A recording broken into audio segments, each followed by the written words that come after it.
Ինչ են անգլերենի ժամանակները։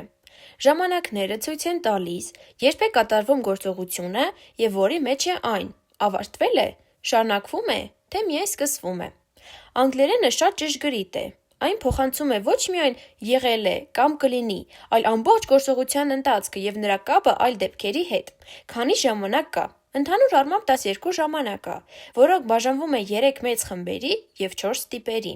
Սա համադրություններ են, ոչ թե առանձին բառեր։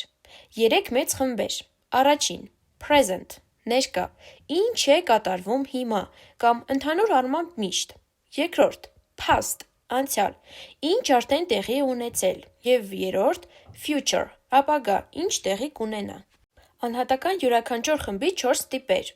Առաջինը՝ simple, պարզ, սովորական գործողություն։ Երկրորդը՝ continuous, շարունակական գործողություն, որը ընթացքի մեջ է։